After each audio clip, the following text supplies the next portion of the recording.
El reloj marca las 4 de la tarde, hora del verdadero análisis, hora de la mesa caliente con soluciones. Porque hoy es viernes, llegó la hora de Actualidad Pública, una mirada a los asuntos que te impactan. Prepárate para el verdadero análisis, porque si es noticia, se discute y analiza en Actualidad Pública. Saludos amigos y amigas, bienvenidos como cada viernes a Actualidad Pública por Católica Radio, Católica Televisión y las redes sociales de la Pontificia Universidad Católica de Puerto Rico. Hoy viernes 11 de abril, antesala de la Semana Santa. Vamos a escuchar los titulares del programa de hoy. No solo se trata de cualquier análisis. Esto es Actualidad Pública, un espacio creado para lo que necesitas escuchar. desde la enseñanza social de la Iglesia y el verdadero análisis de nuestros expertos. Actualidad Pública. El Senado de Puerto Rico aprobó los pasados días el proyecto del Senado 1 para establecer la ley fundamental a la libertad religiosa en Puerto Rico. Esta medida, de la autoría del presidente de este cuerpo legislativo, Tomás Rivera Schatz, aparenta reforzar la protección de la libertad religiosa en la isla y brindar nuevas garantías para evitar restricciones indebidas del gobierno en el ejercicio de las creencias religiosas. Sin embargo, provee una especie de acomodo razonable para que empleados públicos y privados puedan usar sus creencias para negarse a prestar servicios que consideren contrarias a su fe. Esta movida ha levantado oposición y controversia por considerarla discriminatoria para muchos sectores. Es que ya se ha expresado preocupación por la salud de los niños y cómo la medida puede afectar la regulación de las vacunas. Además, porque se presta a interferencias del Estado con las creencias y prácticas religiosas, lo que podría representar violaciones al derecho que pretende proteger. ¿Es este proyecto de ley una medida que defiende la libertad religiosa en Puerto Rico? ¿Cómo se ajusta al orden constitucional vigente? ¿El impacto es el cumplimiento con una promesa de campaña o se aprobó tomando en consideración los mejores intereses de Puerto Rico? ¿Realmente hay un problema que resolver? Ahora lo contestamos. Soy Yalibet Rodríguez y esto es Actualidad Pública. Son temas actuales y pertinentes para el país, para el mundo y para ti. Porque tú eres parte de Actualidad Pública. Bienvenidos nuevamente, les saluda como cada semana el licenciado José Frontera Ajenjo, presidente de la Pontificia Universidad Católica de Puerto Rico. A ustedes y a los compañeros en el estudio, la licenciada Lisa Riestra Carrión, vicepresidenta asociada de Asuntos Académicos de la Universidad. Saludos, Lisa. Saludos, Josian. Saludos, Fernando. Saludos a todos los que nos siguen también hoy en esta semana. Estamos a las puertas de la Semana Santa, el Día de la Virgen de Dolores, y nos place mucho estar aquí compartiendo con ustedes este espacio.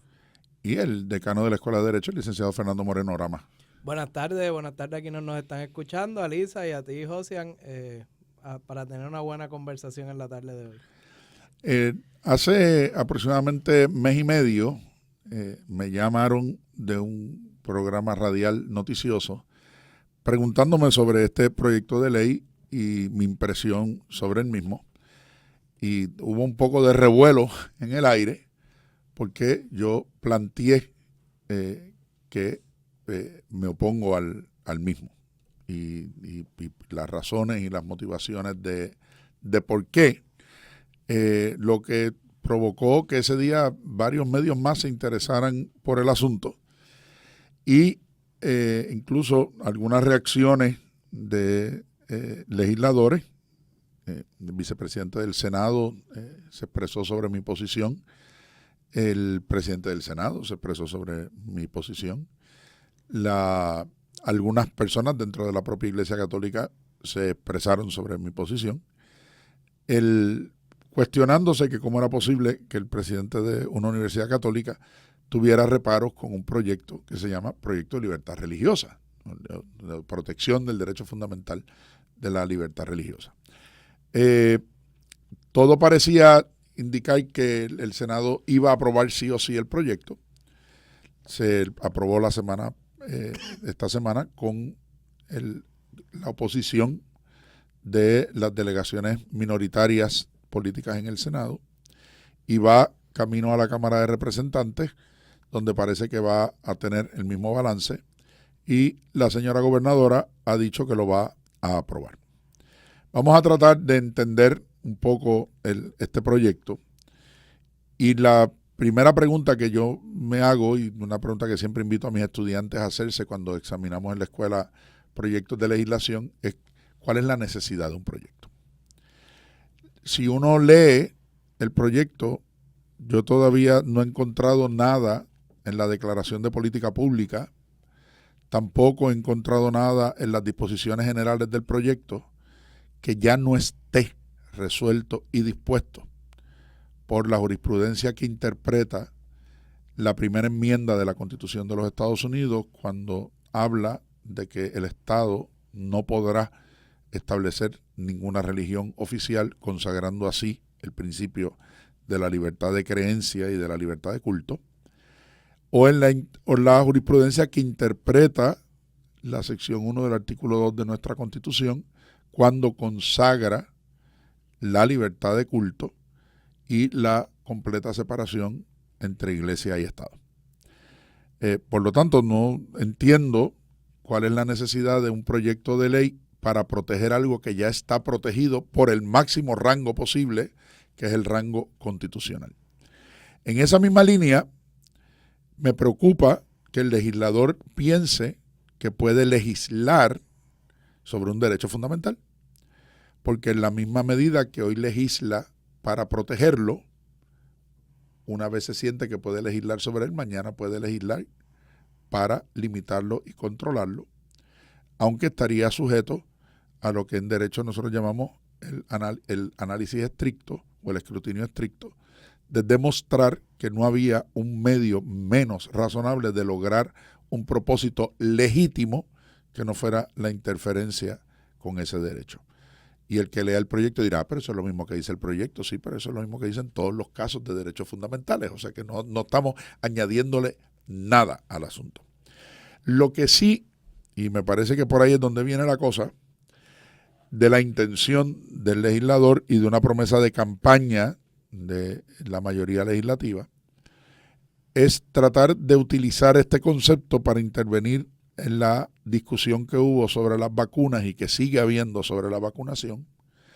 Y segundo, para mí, lo más problemático del proyecto, el establecimiento de una especie de acomodo razonable, como si la religión fuera un impedimento, para que, utilizando las creencias religiosas como justificación, una persona, incluso como empleado público, pueda negarse a prestar servicios o realizar tareas que, según sus propias creencias religiosas, entienda que esa práctica, esas tareas o ese servicio, o a la persona a la que ese servicio se le presta, representa una violación de sus creencias.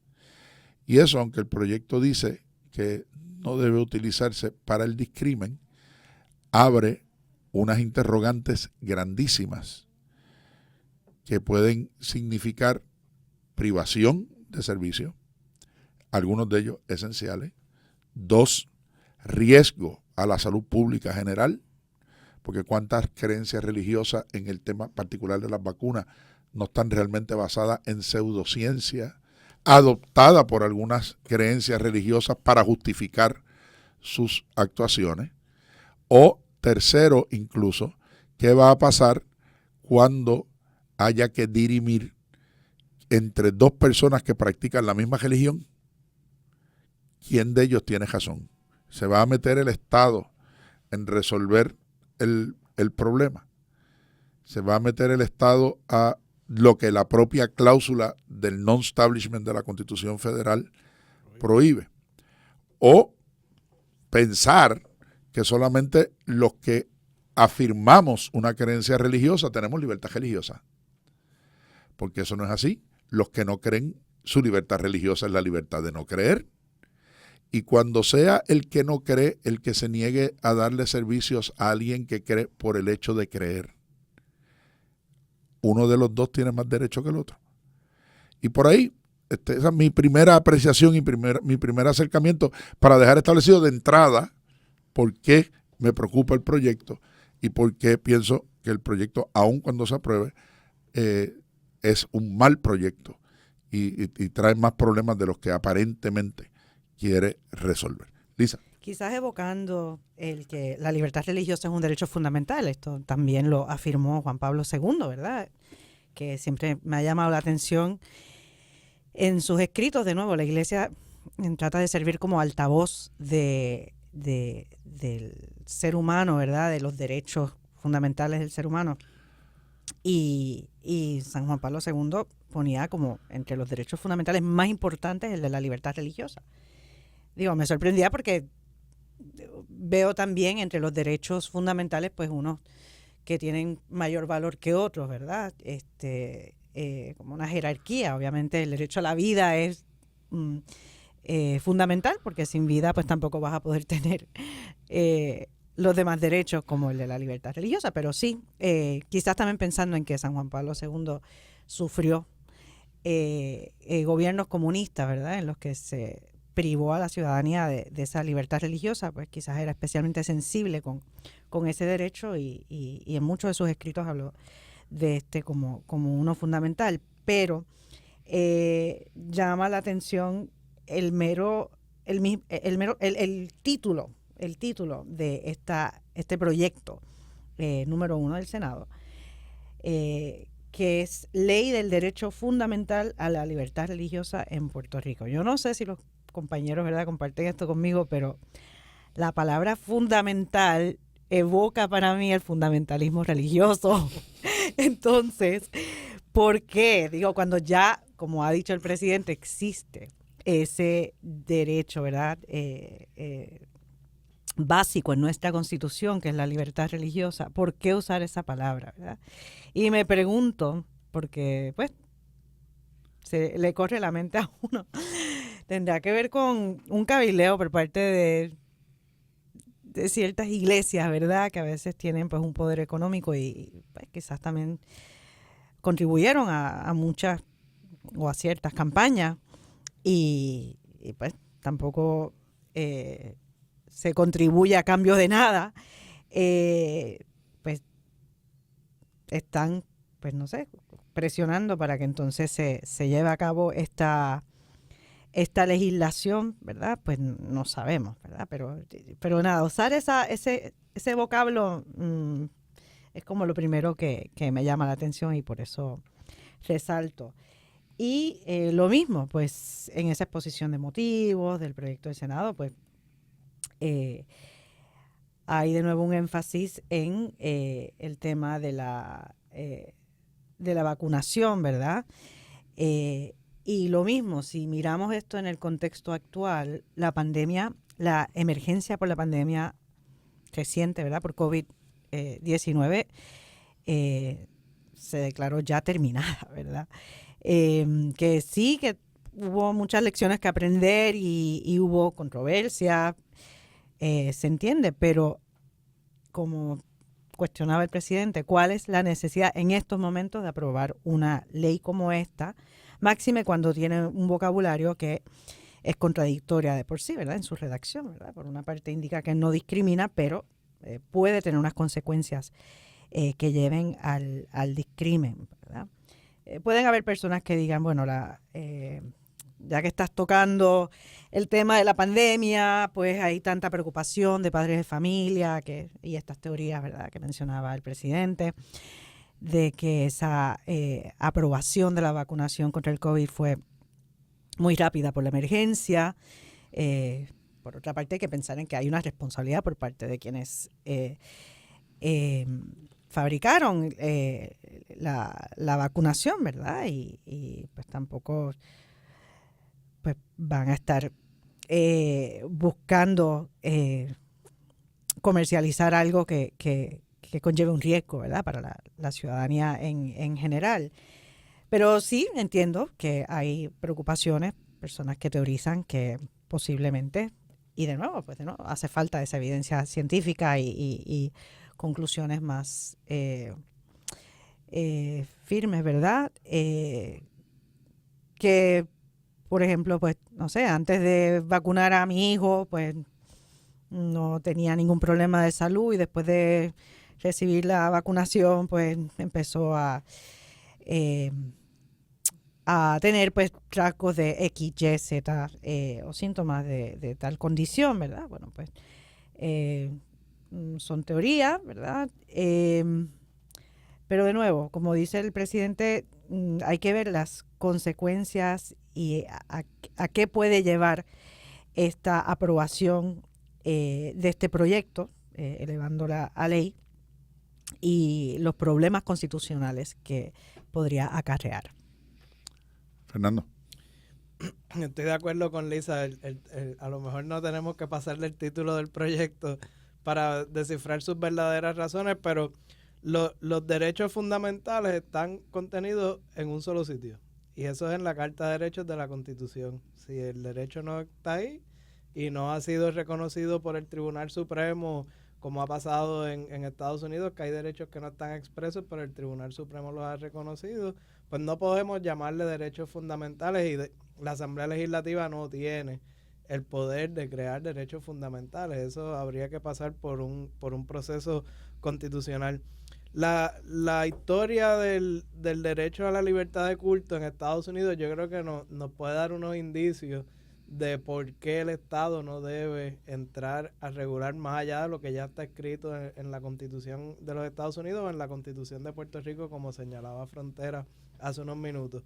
Y es que quien escribe la primera enmienda, James Madison, uno de los fundadores, de los padres fundadores de los Estados Unidos, entendía que no hay nada más íntimo que las creencias religiosas, y que no hay nada más íntimo que la relación de una persona con el Creador o con lo que quiera pensar en determinado momento.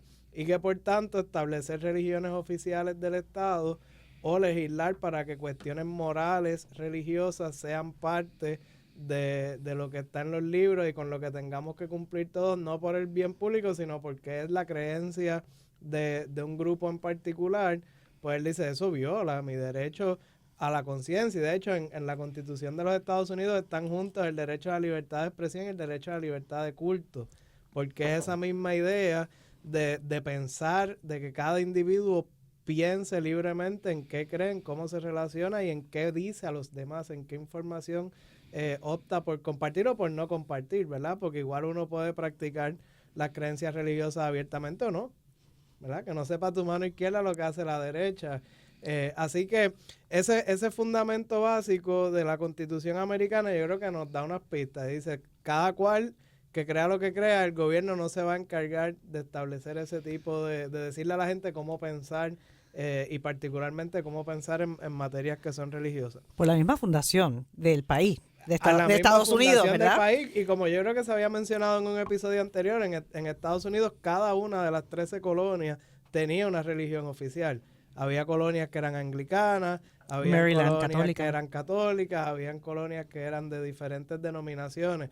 Así que cuando se juntan y crean el gobierno federal, por lo menos en cuanto al gobierno federal, después tomó un tiempo que eso se extendiera a cada uno de los estados, pero por lo menos ellos dijeron el gobierno federal no va a tener una religión, y vieron que fue una buena idea, que funcionó, así que hicieron lo mismo con los estados.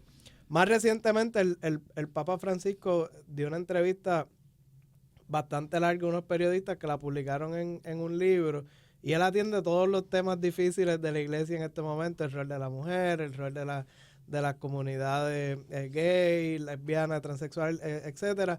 Y una de las cosas que él hace hincapié en varias partes de la entrevista es que los estados deben ser no confesionales. Y viniendo del Papa, yo creo que son cosas que tenemos que tomar con mucho peso, porque en su análisis él dice que el rol del Estado no es para ser confesionario. Entonces ahí, dentro de ese mismo tema de la libertad religiosa, uno tiene que decir, bueno, uno como creyente, como católico, hasta dónde llega lo que yo practico por fe y por devoción y lo hago porque lo creo, y hasta dónde entonces yo quiero que otras personas lo tengan que practicar obligatoriamente, crean o no crean en lo mismo que yo. Y esa es la línea, yo creo que es muy peligroso cruzar. Y que en muchas ocasiones la historia nos ha demostrado que cosas que se le atribuyen a la iglesia o a las iglesias realmente han sido actuaciones de los estados cuando se han vuelto confesionales o han tomado el control de la iglesia. Por ejemplo, la Inquisición española. La Inquisición española, todo el mundo dice, la Inquisición de la Iglesia Católica. No, la Inquisición española fue establecida por los reyes, fue establecida por la corona, fue establecida por el Estado, que tenía privilegios de nombramiento y designación dentro de la iglesia como condición para el reconocimiento de la autoridad del Papa, que fue el rol de la iglesia, prestarse a esas cosas en su momento, pero quien establece la Inquisición y quien utiliza la Inquisición como un medio no solamente de control religioso, sino sobre todo de control político, es la corona. Y si queremos irnos más cerca, hablemos del cristianismo nacional de Alemania, que termina derivando en un nacionalismo cristiano supremacista con las mismas vicios de lo que estamos viendo con esta nueva idea de los Estados Unidos, el cristianismo norteamericano, ¿no? Que de nuevo uno tiene que preguntarse cuál cristianismo norteamericano, porque en Estados Unidos mismo hay 15 versiones distintas del cristianismo, por utilizar una expresión, porque había un cristianismo protestante esclavista en el sur, había un cristianismo protestante no esclavista en el norte, hay un protestantismo marcadamente negro en el sur, que no existe en otras partes ni siquiera alrededor del mundo, o una visión del catolicismo que también era la gran pugna, ¿verdad?, entre los países católicos que creían en la esclavitud y los que no la creían, cosa que todavía venimos sufriendo las consecuencias hasta nuestros días, ¿verdad? A pesar de toda la historia de la creación de la iglesia anglicana. De la creación de la iglesia anglicana, o sea, entonces, no podemos perder de perspectiva que cuando se habla de libertad religiosa y se habla de unos derechos fundamentales o de una idea particular de visión religiosa, pues hay que preguntarse cuál es, porque dentro de la misma religión existe un pluralismo que se presta a ambigüedades. Y uno de los riesgos, y por eso los planteamientos que ha hecho el Papa sobre el Estado laico, es que precisamente la responsabilidad del Estado es la convivencia social, y una convivencia social que garantice a todos los ciudadanos los medios necesarios, indispensables para tener una vida digna. Y eso desde la perspectiva del bien común. Por lo tanto, ese Estado laico lo que tiene que garantizar es la libertad religiosa, pero no utilizar esa libertad religiosa para imponer una estructura de pensamiento particular que sirva entonces para el discrimen, porque entonces la religión, sobre todo si queremos entender adecuadamente el cristianismo, que es una religión de apertura, de solidaridad, de encuentro con el otro, se convierte entonces en un mecanismo de opresión cuando te permite discriminar. Y dice, no es que me permita discriminar, es que me protege de yo hacer algo que mi religión, que es contrario a mi religión. Sí, pero ¿hacia quién? ¿Qué es lo que define ser contrario a tu religión? O sea, no es que estamos obligando a los que no comen carne de cerdo a que coman carne de cerdo. O sea, no es que estamos obligando a quien no cree en una transfusión de sangre a que se haga una transfusión de sangre. Es que estamos permitiendo que yo decida subjetivamente que darte servicio a ti o no dártelo es o no es contrario a mi propia religión. Y atenderte o no atendértelo es por causas que no tienen nada que ver con la razón por la cual te estoy prestando el servicio. Y que eso incluya la posibilidad de que en las propias oficinas de gobierno se niegue la prestación de servicio a personas, porque quien lo presta entiende que eso violenta su libertad religiosa, pues entonces no trabaje para el Estado. O sea, si uno trabaja para el Estado, tiene que estar dispuesto a servirle a todo el mundo, le guste o no le guste. Y para eso uno hace un juramento, respetar las leyes y la Constitución, porque El de la gobernadora es muy público y muy formal, pero todos los empleados públicos tienen que juramentar un documento cuando empiezan a trabajar en su agencia que dice que va a respetar la Constitución y las leyes. Un giro a esto es que el Estado sí puede indoctrinar. Por supuesto, pero por eso mismo está la cláusula de la primera enmienda de la Constitución norteamericana que indoctrina, pero no para que establezca una religión de Estado, pues tan pronto establece una religión de Estado, te saliste de los límites del marco de la propia Constitución. Tenemos que hacer la pausa porque el tiempo obliga, pero enseguida regresamos, que la discusión está muy buena y se pondrá mejor. Esto es Actualidad Pública. La realidad que te afecta a ti y a los tuyos. Lo que acontece en el país y en el mundo están bajo la lupa de Actualidad Pública. Regresamos, amigos y amigas, a Actualidad Pública. Hoy, viernes 11 de abril del 2025, antesala de la Semana Santa, el día en que recordamos los dolores de la Santísima Virgen María. Yo recuerdo que el día de hoy, pues, y siempre en Mayagüez que se tiene la tradicional misa de Viernes de Dolores, pero era también aquella expresión del Viernes de la Buena Muerte. Yo no sé si ustedes, pero en Mayagüez siempre se celebraba la misa del Viernes de Dolores y era la misa de la Buena Muerte. Y la idea era pedirle a la Virgen de los Dolores que, según acompañó, como dice la tradición, a San José en su tránsito al cielo y a su Hijo Jesús al pie de la cruz, el día de la nuestra también nos acompañe en ese buen morir. Así que bueno, llevamos esa intención que en el día de hoy la Iglesia nos recuerda.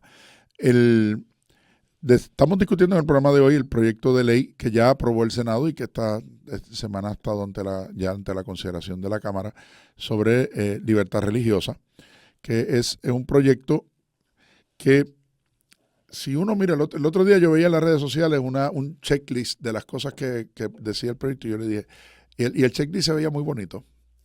El problema es que el checklist terminaba a 2/3 partes del proyecto. De la última parte del proyecto, el checklist no decía absolutamente nada. Obviamente, nos hacíamos la pregunta, ¿qué es lo que quiere resolver el proyecto? Bueno, pues uno escucha cuentos de capellanes católicos que van a hospitales que son de otras denominaciones religiosas y que aparentemente no los dejan entrar. Bueno, lo que pasa es que el proyecto no dice que sí, que los tienen que dejar entrar, pero por el otro lado dice que la persona que los recibe puede oponerse a hacer algo si eso hiere sus creencias religiosas. O sea que el proyecto mismo es lo que en derecho llamamos un catch-22, ¿verdad? Es un argumento circular. O por el otro lado dice que nadie me puede obligar a vacunarme por razones religiosas. Bueno, lo que pasa es que la propia Constitución tiene una excepción sobre eso, pero la propia Constitución también dispone que en momentos de crisis de salud pública eso no es posible. Y hasta ahora los tribunales validaron, tanto aquí como en Estados Unidos, las excepciones religiosas durante el periodo de la pandemia. Pero hay que recordar una cosa, yo puedo negarme a aquellas cosas que me dañan a mí mismo, pero tengo que tener mucho cuidado cuando por el acudir a mis creencias estoy causando o poniendo en riesgo de causar daño a los demás y a la población general. Entonces, si yo no quiero aceptar una transfusión porque mi religión me dice que eso no se hace o que no puedo comer tal cosa o que no debo hacer tal cosa porque me daña a mí, bueno, pues eso es una cosa perfectamente razonable porque tú estás eligiendo para ti mismo. El problema es cuando las elecciones que tú haces utilizando el concepto religioso implican un daño o un riesgo para el resto de la comunidad. Y si no, miren lo que está pasando en Texas ahora mismo, donde hay brotes de todas las enfermedades que las vacunas pretendían prevenir.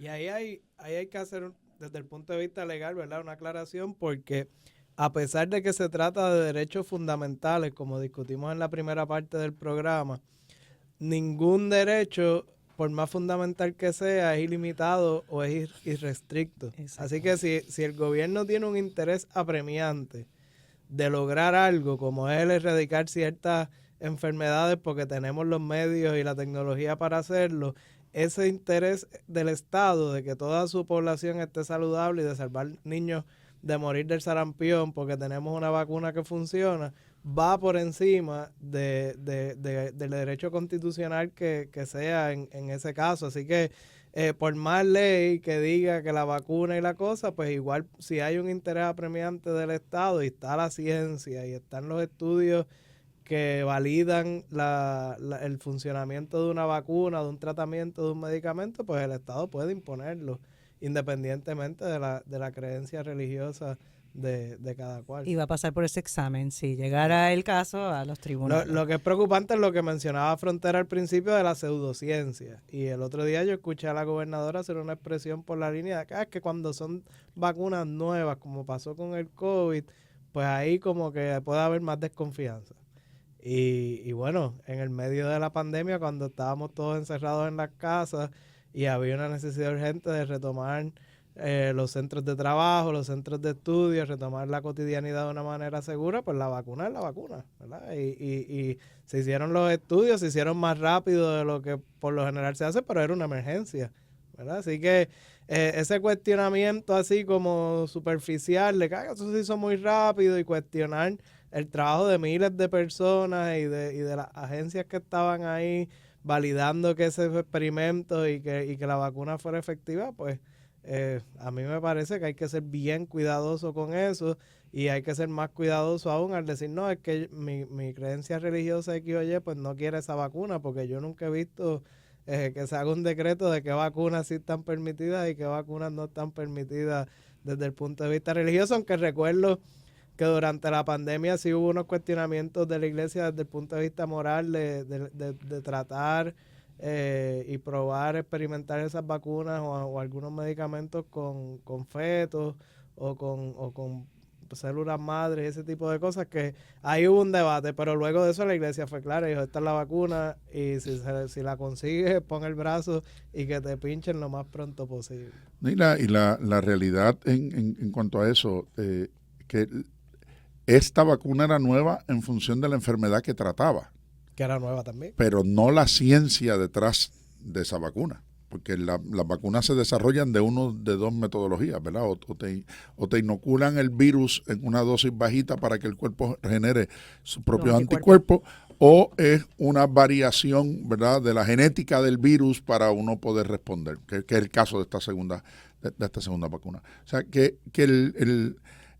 aún en eso, si uno tuviera sus dudas, y yo vuelvo a plantear lo que planteaba al inicio del programa, siguiendo ese mismo modelo de las vacunas.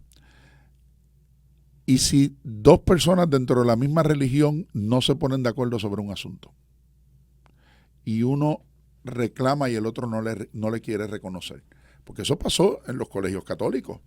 O sea, había padres que decían, yo soy católico, yo no quiero vacunar a mis hijos, y quiero la excepción religiosa, y el propio colegio católico le tenía que decir, mire, es que no existe una excepción religiosa para los católicos en este caso, porque la iglesia no condena las vacunas ni condena esta vacuna, por lo tanto, ¿cuál es su excepción religiosa? Entonces, ¿quién va a tener que dirimir cuál de los dos tiene razón, si el padre católico o el colegio católico, sobre lo que dice la iglesia católica de la vacuna? ¿Quién va a dirimir una disputa de esa naturaleza que implica meterse en resolver la propia creencia?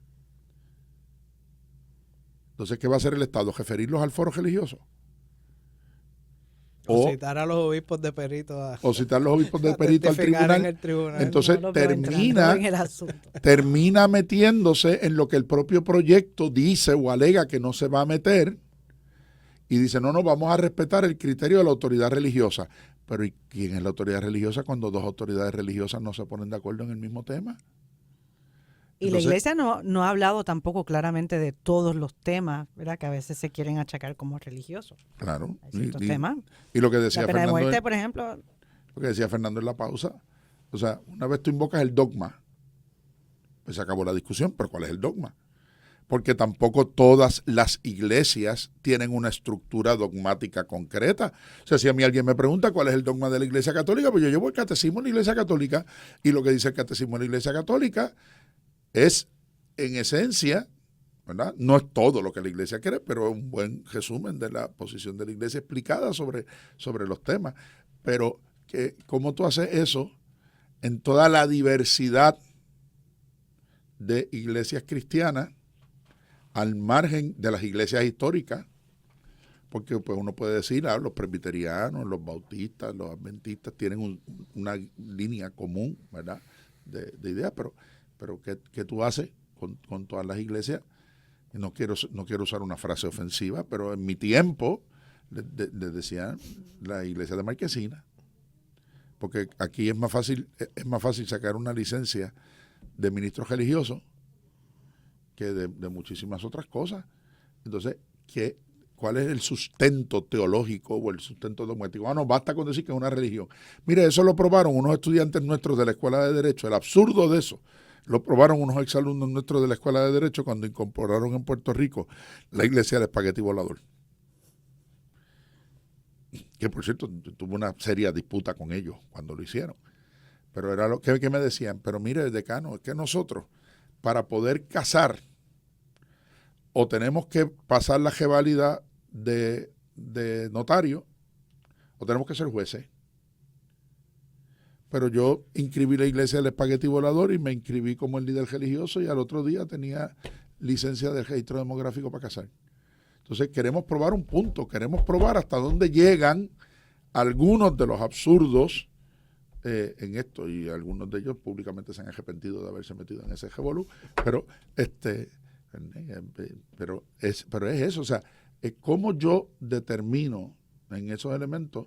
¿Y qué pasa cuando la disputa sea entre dos creyentes de entidades de iglesias distintas? Digo, ¿Quién va a resolver? Para eso es que está el Establishment Clause. Dice, el Estado no se debe meter en eso. Punto. Eso. No. En la medida en que el Estado intenta legislar sobre temas tan complejos, a la misma vez en que la sociedad es más diversa y hay más criterios y más opiniones diferentes, pues las contradicciones esas van a surgir. Y claro, hay unas cuestiones que son tradición de cientos y miles de años de la Iglesia Católica que han llegado, como el ritual del matrimonio y unos poderes que tiene la Iglesia, pero cuando el Estado llega, a veces ya tarde, cuando esas instituciones están bien establecidas y trata de legislar, pues se crean esas áreas grises que personas pues usan y explotan para señalar las deficiencias de los proyectos de ley o del entendimiento del legislador en el momento.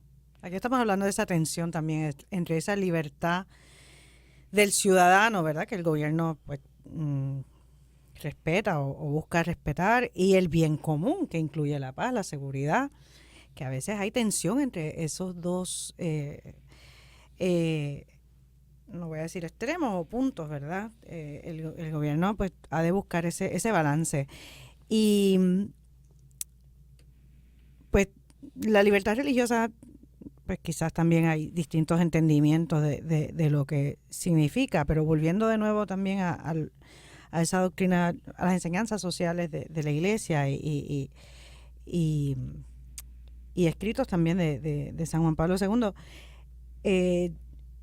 él veía esa libertad religiosa como ese espacio que se le ha de dar a todo ser humano por la dignidad del ser humano, ¿verdad? La libertad es como parte de uno como ser humano, es una capacidad que tenemos y que se ha de respetar. Pero es que cada uno pueda tener ese espacio para buscar la verdad con libertad, ¿verdad? Sin que nadie te imponga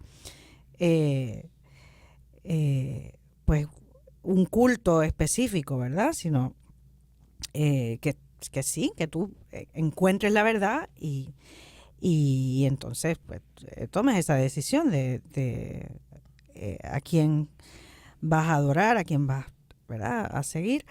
Y lo que decía Fernando en esa primera mitad del programa, de cómo en Estados Unidos la libertad religiosa también ha estado muy unida a la libertad de expresión, pues también han habido momentos en los que el Tribunal Supremo de Estados Unidos se ha tenido que expresar sobre pues nuevas religiones, ¿verdad?, que han surgido y que quizás bajo el pretexto, ¿verdad?, de esos derechos fundamentales de la libertad religiosa y la libertad de expresión, pues han llevado a a situaciones de alteración a la paz, de violencia, y el Tribunal Supremo pues ha dejado muy claro que hay límites a esa libertad, ¿verdad? Pues sí, uno pues amparándose en la libertad de expresión, pues no puede pues, tampoco insultar a otra persona, agredir verbalmente a otro ciudadano. Ahí puede entrar el Estado y limitar esa libertad, esa expresión de ese ciudadano, pues con el fin de garantizar la paz y la seguridad y esa convivencia pacífica. Y el ejemplo, ¿verdad?, que daba el presidente de cómo, pues, uno como ciudadano también particular puede llegar a un hospital y por una religión, ¿verdad?, que practique, ¿verdad?, pues decide que no quiere que le transfundan sangre cuando es necesario, pues ya los hospitales tienen un formulario, tú firmas y ya, o sea, no es algo que... Pero hagámoslo a la inversa, Lisa, supongamos que yo soy el que llegó a la sala de emergencia, necesito una transfusión y el único enfermero que está disponible no cree en las transfusiones y dice yo me niego a hacérsela, porque eso va en contrario a mi religión.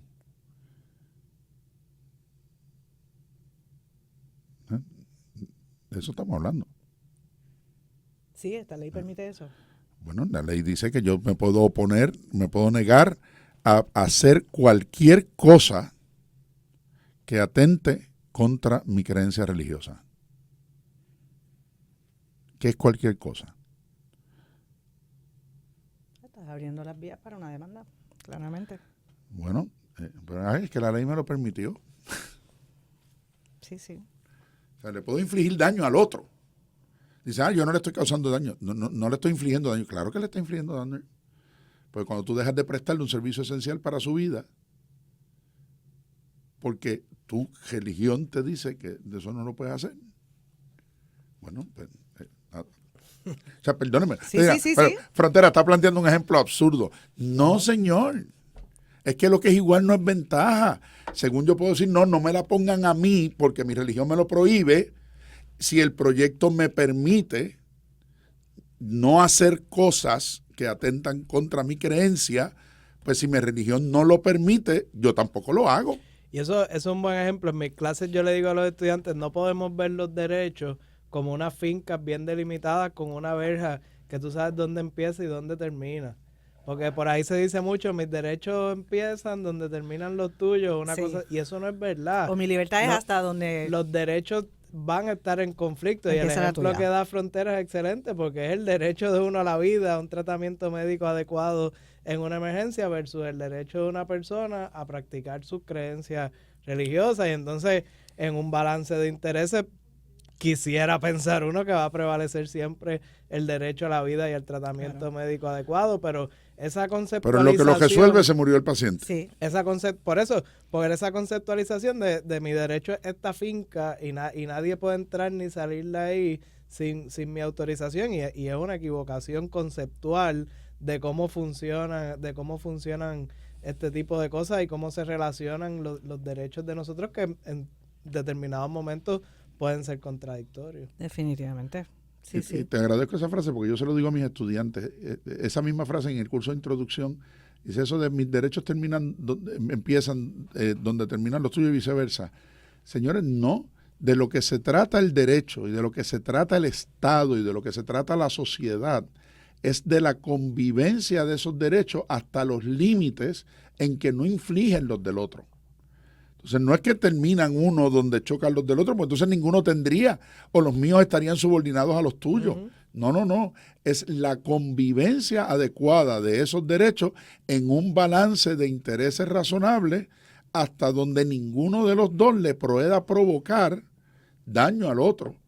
Porque si no, ¿por qué yo tengo que compensar el daño? ¿O por qué yo no puedo cometer delito? Si yo tengo libertad, yo puedo hacer lo que yo quiera. Olvídate a quién me lleve de frente. No. ¿Cuál es la convivencia razonable? Entonces, que se pretenda usar la religión para romper esa convivencia razonable. Bueno, por eso los judíos crucificaron a Jesucristo. No, o sea, vienes a romper, mi religión exige que te crucifique.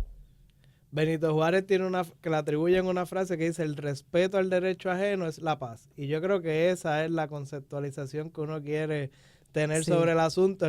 Yo conozco tus derechos, conozco los míos, y en la medida en que yo pueda respetar tus derechos y tú los míos, vamos a estar en paz.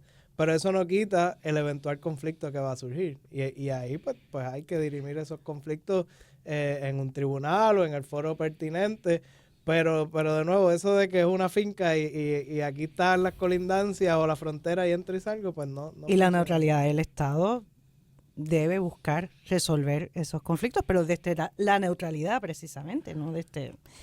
Y de nuevo, es el origen de la historia del derecho norteamericano y de la Constitución norteamericana. Tienen esa sensibilidad especial por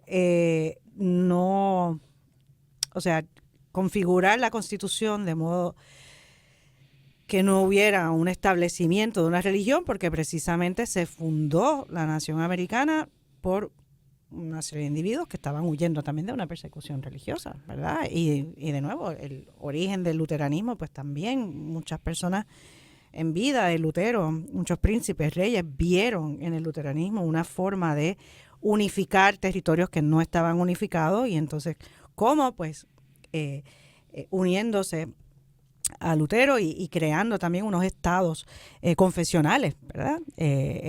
Luteranos, como pasó en el norte de Europa y como evocó también Josian al hablar de Alemania. Pero por las consecuencias que trajo eso, pues se fundó pues esa nación norteamericana con esa constitución, pues que también hemos seguido nosotros, ¿verdad? Y en la jerarquía del derecho, pues también está la Constitución norteamericana sobre la nuestra, querámoslo o no. Y sí, de nuevo, es como un malabarismo por parte del Estado, porque, claro, tienes que establecer ese balance y como dice Fernando, hay áreas grises. Pero para eso están los tribunales que interpretan también las leyes, pueden declarar una ley inconstitucional, como pueden hacer con esta ley, e interpretan también la Constitución.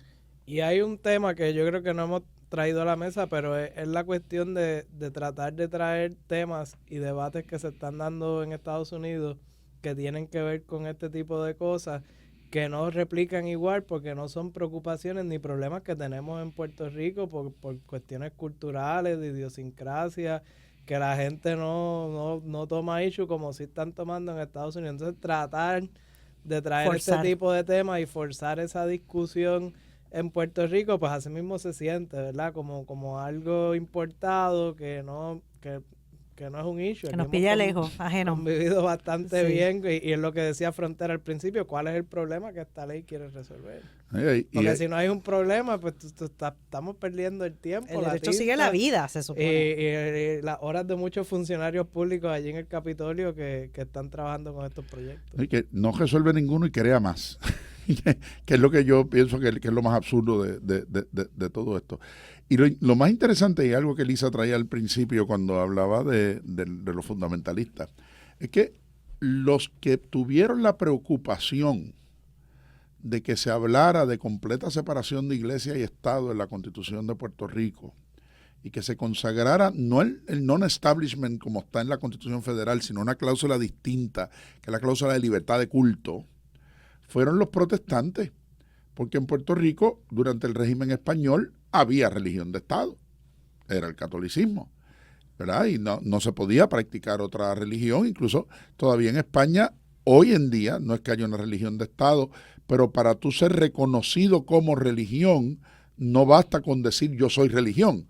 Tienes que demostrar que en efecto eres religión, es decir, tienes que demostrar cuáles son tus creencias específicas y que esas creencias caen dentro de una estructura dogmática religiosa, cosa que en Estados Unidos no se podría precisamente porque el Establishment Clause dice que el Estado no puede pasar juicio sobre eso, ¿verdad?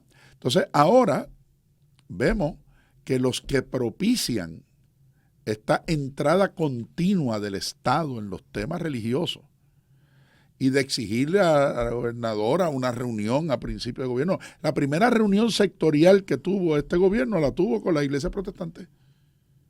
Y aquella declaración de esta es la fortaleza de Dios. No, señores, ese es el pueblo, esa es la fortaleza del pueblo de Puerto Rico, que está para el servicio de todo el pueblo de Puerto Rico. Entonces, lo increíble es que desde una institución religiosa tengamos que recordar de eso al Estado. O sea, bueno, y digo, parece contradictorio, pero es que, señores, todos los años la iglesia nos lee la pasión de Jesucristo 2 veces en el año.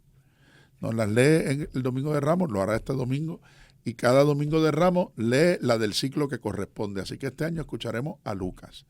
Pero el Viernes Santo, todos los años, leemos la pasión según San Juan. Y en esa conversación entre los judíos y Pilato está aquella expresión de dicen, nosotros tenemos una ley y conforme a esa ley tiene que morir. La muerte de Jesucristo la provocó la exigencia del cumplimiento del principio religioso por encima del principio del derecho. Y para que Pilato se convenciera, dice, bueno, es que él se proclamó rey. Y nosotros no tenemos más ningún rey que el César. Ahí sí la religión no cuenta. Para reconocer al César como rey por encima de Dios, ahí sí no cuenta. Entonces es una posición totalmente acomodaticia.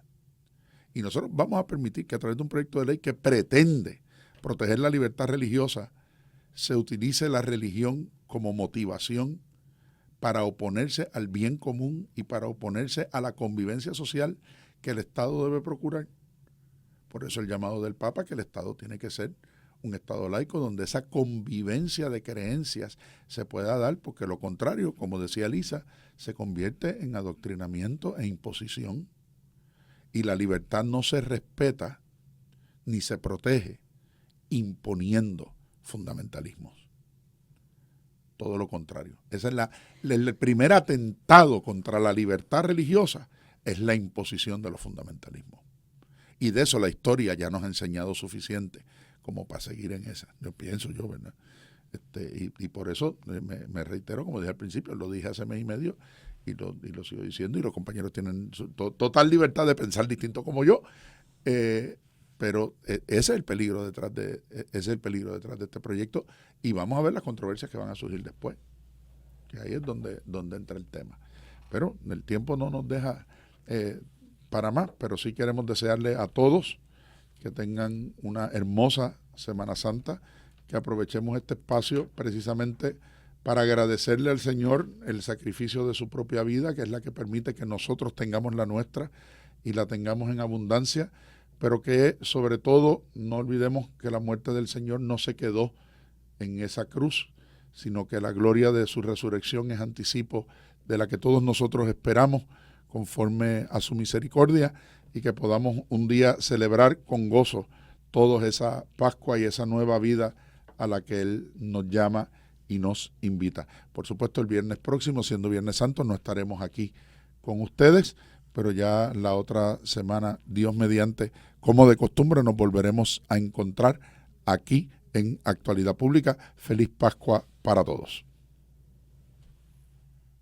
¿Te afecta, te inquieta o te genera dudas? Queremos conocer tus ideas y comentarios y hacerte parte de nuestra mesa de discusión. Escríbenos a actualidadpublica@pucpr.edu. Esto es Actualidad Pública, una producción de la Pontificia Universidad Católica de Puerto Rico.